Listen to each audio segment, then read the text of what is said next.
you know, people are going to watch this title and they're going to be like, no experience, become owner-operator, buys a truck, overhauls it, starts his own authority. Swift leased on. Swift leased on. No, he's not with Swift. No, we're not. But what it is he's pulls Swift loads sometimes because with the new MC, you pull loads from where you can at times. So there's the struggle of all this. Well, and even still, as we touched, I mean, I tell everybody, I'll pull whatever as long as the lane's paying good. Hey, so my title has changed from no experience to he sold his left nut. He sold his left nut to buy a Pete. Yeah. He sold his left nut to buy a Peter. Yeah. That's good, right? That's good, right? Me, I'm not willing to take anything but, you know, this to work, but if it wasn't, I'd sleep better knowing that I at least tried.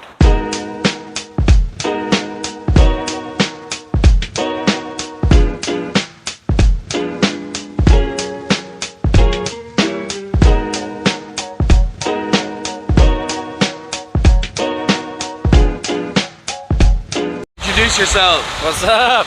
My name is Evan, down here in Miami. Had a good little run-in. We went to the Chrome shop yesterday, and fortunately we were able to meet each other. Watching the channel for a bit now, but I just started up our trucking company, which is MITM Transport. We're based out of Cincinnati, Ohio. Travel most all the states. We stay out of the New England area, but yeah, I got a load that brought us down here, and we're doing reset for the weekend, so it actually worked out pretty well. So that's what's up. Yeah. Let's go for a little ride. Yeah. Conversation. Yeah.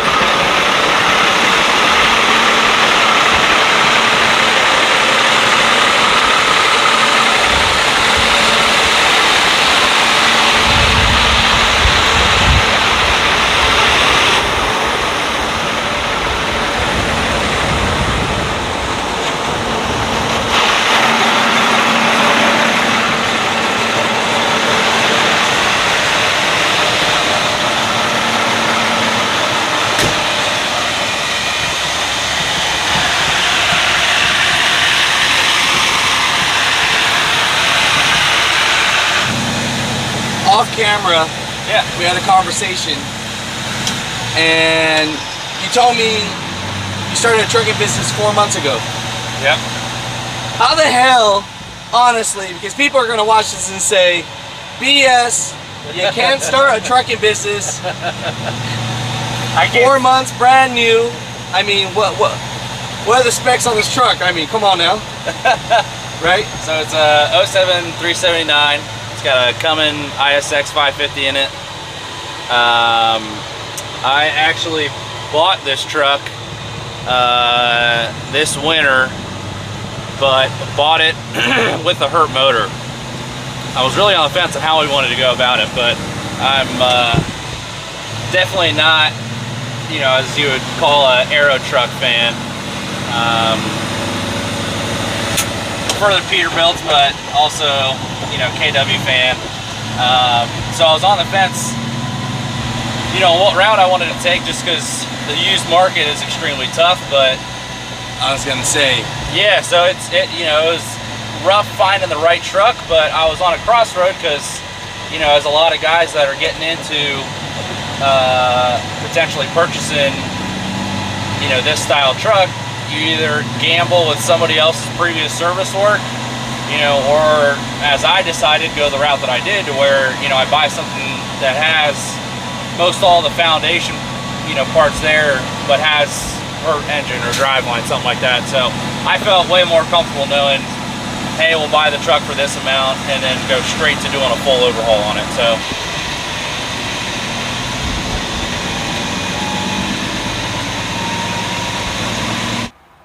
you know, I think, you know, a lot of people have a lot of questions, right? And I think a lot of people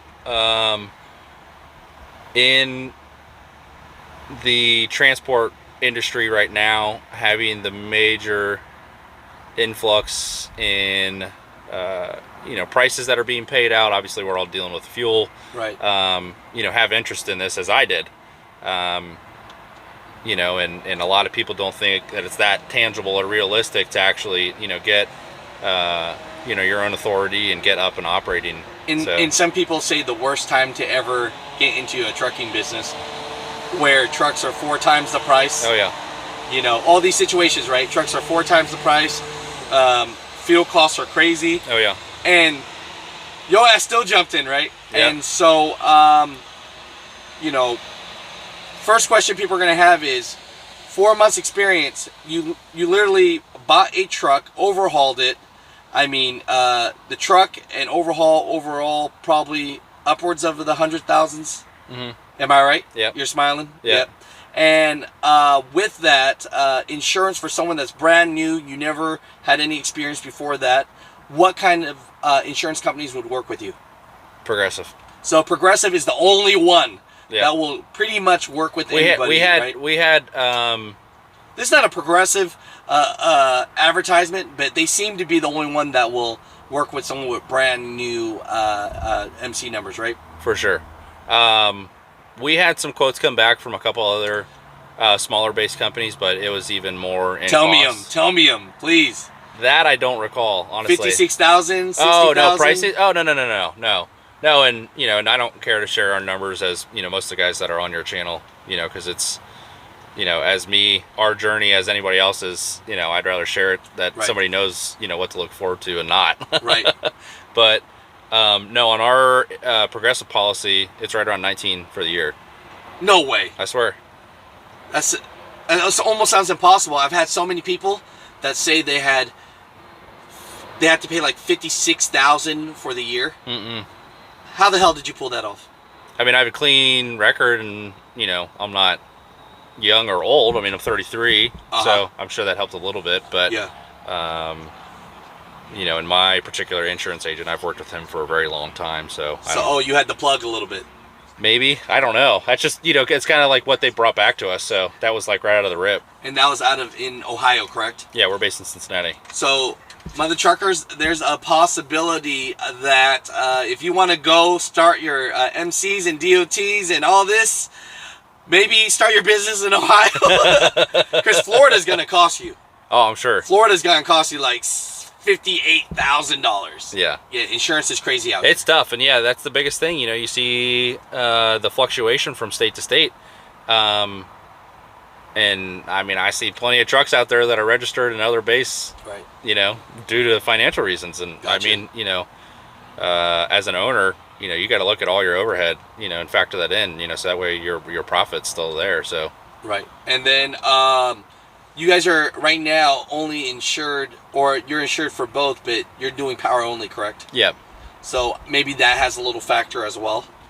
It could wonder. be. Yeah. I mean, I'm sure, having the additional owned or ownership of, your trailer equipment will increase, but I don't imagine it's going to be a major for us. But so that specifically, you have mentioned and touched on the difficulties of the market being so hard to buy everything. Right. That's why we're power only right now. So we had a reefer that we were about to get. And it was how much? $100 and something thousand? No, it wasn't that high. It was actually a pretty good deal for what it was, but I think they were asking like mid-60s. Okay. But it was an older one, but it would have been, very well taken care of. But, it's like you get into bidding wars, and I can only go so far to where I can sleep at night knowing, what we paid. And, you talk a lot of these guys that, have been around the industry for a long time, and, they say most of the equipment has doubled, in price right now. It is. So, for me, that investment, I've got to be able to see return on it on the long run. So if I know that I'm buying it for double, but if there ever comes a point that I need to get out from underneath of it, I don't want to completely hose myself. So we had to walk from that one. And So that's why you're power only right now. Mhm. No inventory. So yeah, it's tough, man. You can't find, I think it's a little bit easier finding trucks, but trailers are terrible, especially if you're looking for a reefer. Gotcha. So- Probably the next question a hater would have for you would be, with no experience per se, how do you know how to book loads and what to do with that? How are you getting your loads as a new company? Because people have that stigma of, hey, you're a new MC number. People do not want to give you loads, this and that. Oh yeah. What brokerages or people did you have to work with or working with now? So particular companies, we're working with all of the larger, base logistics companies, TQL, Knight, Swift, Right. Ones that have Yeah. some lesser reputations. But I will say, in their defense, their lanes are paying super good right now.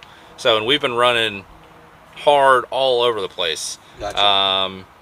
Now, as you mentioned, there is a lot of, carriers, or not carriers, but brokers that won't take us. Now we're close now. Most of them at the 6 longest months. points. Yeah. Well, no, most of them honestly are 90 days. Okay. So, to have active, and then some of them will bump up to 6 months time frame. But Gotcha. we're pretty much at the point now where we can book with most all. For booking, I do some myself. So I'm on like DAT. And that's mainly where I'll pull from. If not any of the companies that we're set up from, some of them have their own load boards, so we can use that in addition. And then we are set up directly with a broker.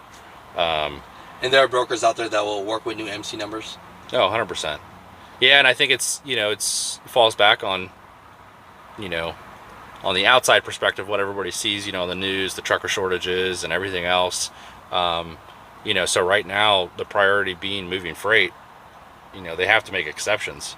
So that's another thing for somebody that is interested in being into this market new. Some people say it's a terrible decision based on everything else, but really for me, I was, willing to seize the opportunity because of that. There's such demand for freight that it's still paying well. And then in addition to that, a lot of these companies don't have the choice but to run with some of these newer guys that are getting started right now, because they have to get these loads moving. So it puts a little pressure, right?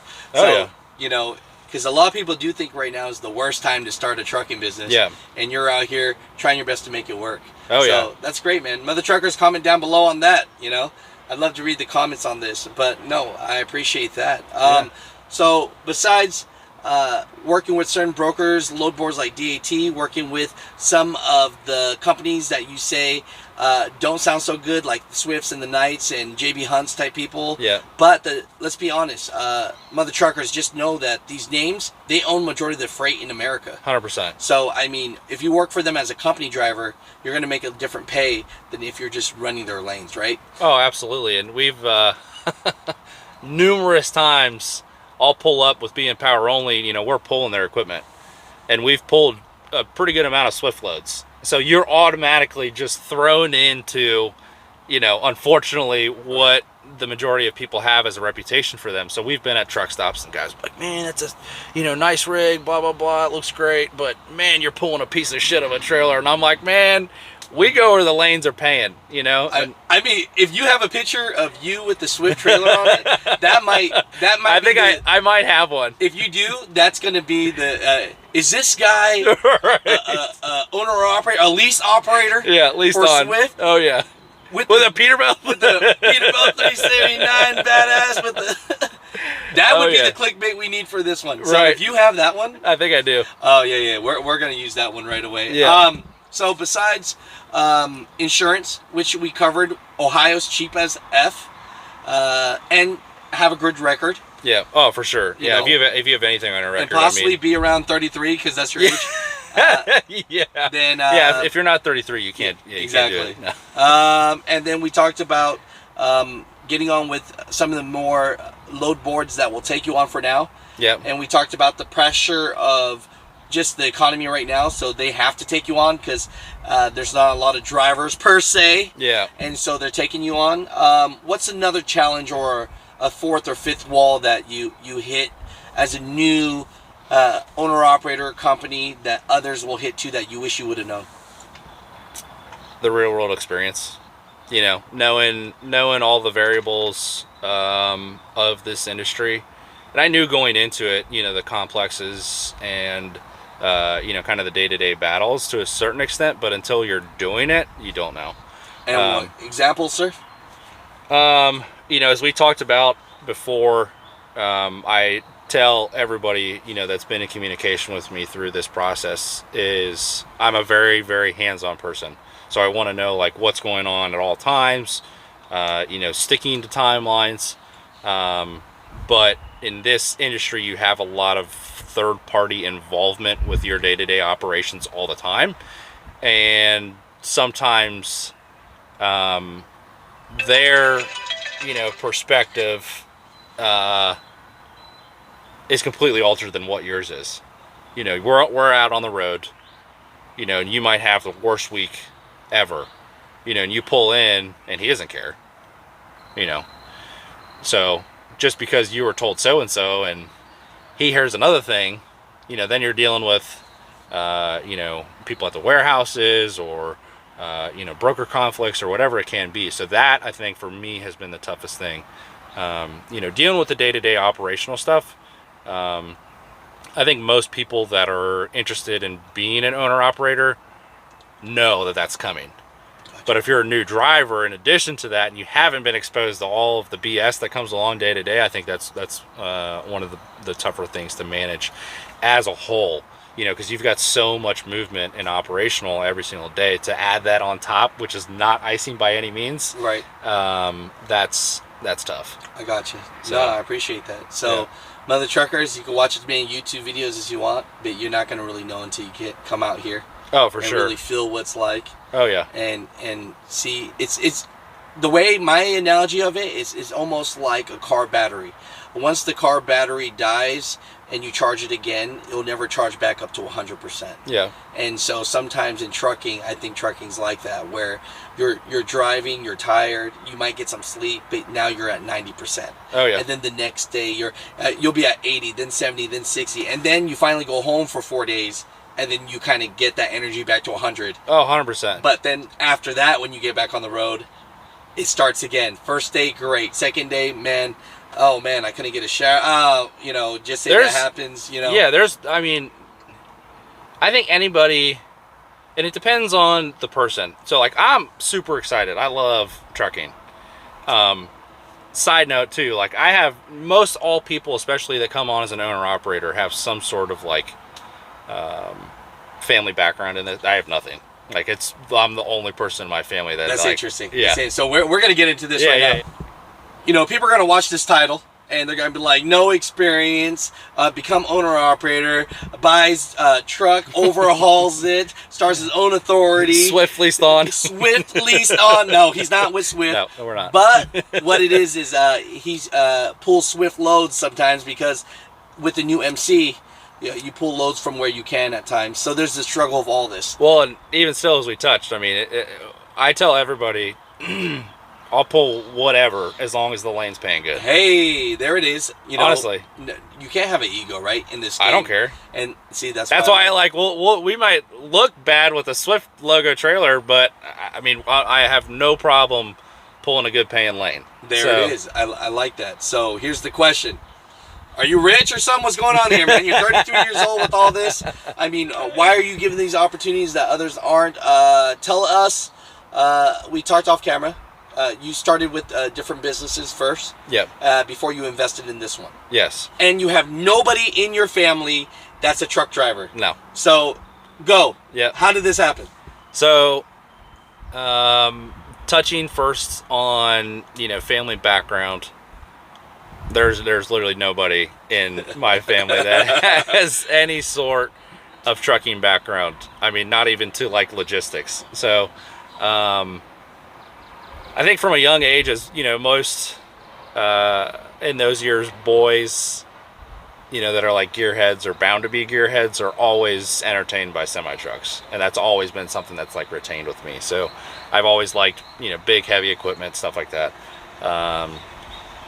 I previously, and still am involved in the performance automotive world. So I have worked in that field for quite some time and got out of it. But one of my other companies, I'm the founder of a drag racing event. What's it called? Plug it in. Plug it in. So it's MITM Elite.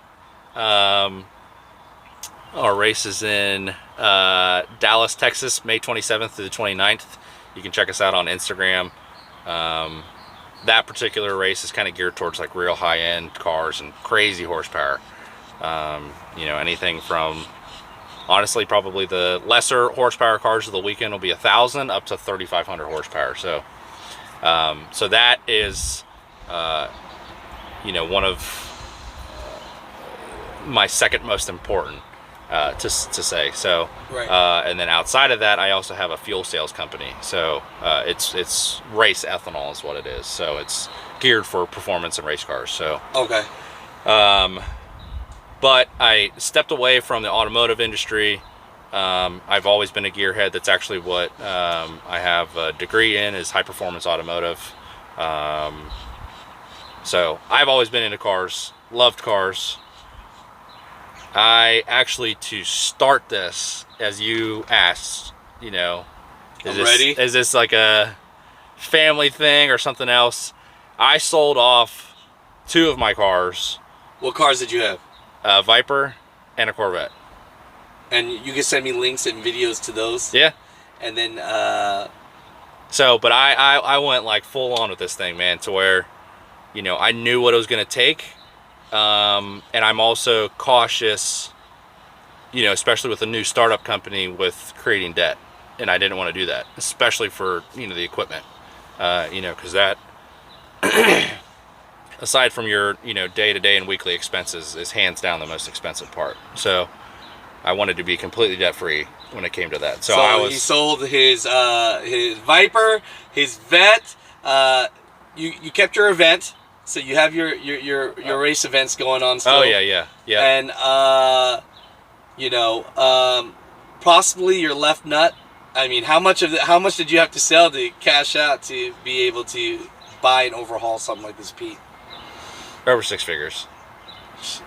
It's crazy, ain't it? Oh yeah. Did you cry? I knew that. Did you cry a little bit? No, man, because I knew, you know. So, man, you sold your dream cars to start your dream business. I've had a lot of cars though over the years. Well, I mean, you're in the business, right? That's what you. Yeah. I mean, you know so what I mean? I had like a very unique build years ago. It was a S2000 with a 2JZ out of a Toyota Supra, and that car was making upwards of 1,500 horsepower.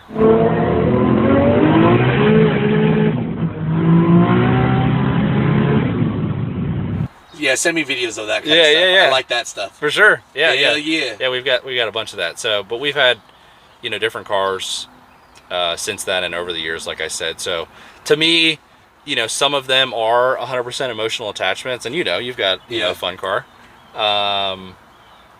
But I knew stepping away from that for a little bit and investing into this, you know, was the move that I wanted to make. There we go. So, you know, this is not, you know, a year turnaround investment. You know, this is us staying in it for the long haul. So I like that. You know, so my title has changed from no experience to he sold his left nut. He sold his left nut to buy a Pete. yeah, He sold his left nut to buy a Peter. yeah. That's good, right? That's good, right? Tell us about this interior a little bit. What you got going on in here? Yeah, so some of the stuff we changed out after purchasing. We dressed it up. You can see, you know, the headliner stuff. Shout out to Easy Pete. They took super good care of us. They've got Facebook and other social media. Yeah, it looks good, brother. But yeah, I saw their stuff through, I think, Instagram or something like that. But it caught my eye, and I started scrolling through, and then I messaged them, and I was like, man, we gotta dress this interior up a little bit. So we did that. Some other small bits, the watermelon lights. Yeah. Just some other. No, it looks good. It looks good, man. It definitely looks good, because if I step back, you can see it from the door too. Right. So that's cool. Awesome, bro. So yeah, it looks good. Pretty easy install on that stuff. So we, you know, I always try to support. I mean, first and foremost, small businesses, because us being one, you know, involved in a couple. But us based in Ohio, the closest, you know, shop that has a large inventory is State. Yep. Plug. Hey, that's your boy. That's your boy. So yeah, we got a lot of parts from them when we were in the midst of the overhaul on this thing. That's good stuff. You know, and it came a long way from where it was from when we purchased it. But well, we keep on saying Overhaul. Let's go check this out. Yeah, like fresh out of the Overhaul. But so I mean, if we put the pedal on this a little bit, we'll see some black smoke. Oh yeah, for sure. Yeah, and it's still on the stock turbo right now. So with it being a brand new motor, we wanted to wait to put some break-in miles on it and kind of put it through its paces. But later this season, we're going to do manifold, upgraded turbo. How much does the Overhaul cost usually? Around 40 to 60? Yeah, probably. Yeah, I'd say within that ballpark. We're damn near close to that. So a Viper. Maybe a down payment, but yeah. yeah, I got you. But yeah, this honestly, we went into it. It's kind of a very strange history with the truck, with some service work that had been done to it, and then it had what we thought, based on the paperwork, was a previous overhaul. They lied? Not really. I mean, we knew we bought a truck with a hurt engine, but I was just going kind of based off the paperwork, so it's kind of like, hey, let's get in there, and see the condition of some of these parts, and if some of it, looks to be as the paperwork says, then we're going to reuse that and then opt to not. Well, that was a complete wash. So like the cylinder head had been replaced, which we had an invoice from the previous owner, but we sent it to the machine shop and it had 7 cracks in it, it was warped. The engine had, for sure been overheated multiple times. Stop leak, don't put stop leak in your engine. So you talk to any good mechanic, man, they will swear by that, just fix it, if you're in a pinch, I guess, so be it, but drain it out, man. It's just, because even on this engine had to have lived on stop leak, man. We went through and put just, standard water through the heater cores, and it's just so much gunk built up. We were really hoping to not have to go in and replace them, and fortunately we didn't, but just, it's all those little things you realize. And for me, especially from the automotive world, I'm just used to kind of keeping up on stuff, especially mechanically and maintenance wise. But so yeah, this, like I said, kind of snowballed and turned into a full, platinum rebuild. It always does, man. So brand new head, new bottom end. There were some parts that we, were able to salvage. It had like a brand new clutch on it, some other odds and ends, but I mean, literally from the front to the trans, it's all brand new. Brand new, man.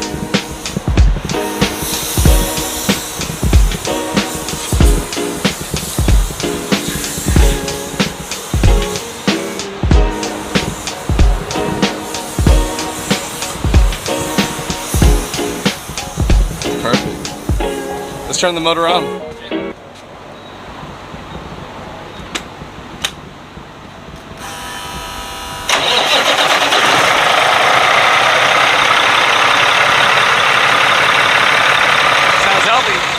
Oh yeah, I mean, it's brand new. I mean, the biggest thing, these engines are so big, so to have that not leak at all is quite the task. So we had some small issues right after we got it done, but got that buttoned up, and I mean, we've been on the road since. I mean, I think like the last 2.5, 3 weeks, which to some is not an insane number, but we probably put 10,000 miles on it. So we've been running this truck pretty damn hard. So oh yeah, man. But yeah, it's been doing great. Well, Ron, man, congrats. Yeah, thanks, dude. Yeah, bro. Yeah. This whole interview, we were having conversations about trying to make things happen. Yeah. And you sacrificed a lot of time, a lot of money, a lot of everything, and sold a lot of things that you love to build something like this. Right? For your future, for your family. Yeah. Any words for the young? I'll still call you young. You don't mind, right? Oh no, we both are. For the young, as far as advice for entrepreneurship or making things happen and building something for themselves. The biggest thing that I have experienced, and I know, to a certain extent what to kind of anticipate, is you have to be willing to take the risk and willing to put yourself in very uncomfortable situations, whether it's financially or from a communication standpoint, or anything that a business owner deals with. And that's I think the biggest stepping stone, from working for a company, or being involved in a company and not having full ownership, is that risk taker side, and you have to have that. What would you say to the people that would kind of hate on that a little bit, right? And say, well, I got a family and I can't take the risk you're taking, right? Oh yeah, for sure. And I mean, it's not for everybody, and that's not something that a lot of people want, because this isn't a Monday through Friday job. Being involved, as an owner of any company, it doesn't matter what industry, there's never a point of clocking out and turning your brain off. That never stops. So that is a huge commitment that can be very taxing on yourself, mentally. Those are things, to know going into it, that you have to be ready and anticipate for, because, if you're not ready for the tough times of the beginning stages of starting any company, then that's something that you really need to, think about, because those are the hardest trials and tribulations that will show, what you or a company are capable of getting through. Because, to scrounge by when you're, dumping tons of money into, a company, whether it's your daily, weekly, monthly, annual expenses, it's tough, because, you want instant return and instant gratification and all of that, and sometimes it's not. So I think, like I said, the biggest thing is just being prepared to be a risk taker. And the reward can be tremendous, and then sometimes it might not be, and you just got to be, have your head on straight and have your game plan and everything else. And for me, I'm not willing to take anything but, this to work. But if it wasn't, I'd sleep better knowing that I at least tried. I love that, bro. Hell yeah. Yeah.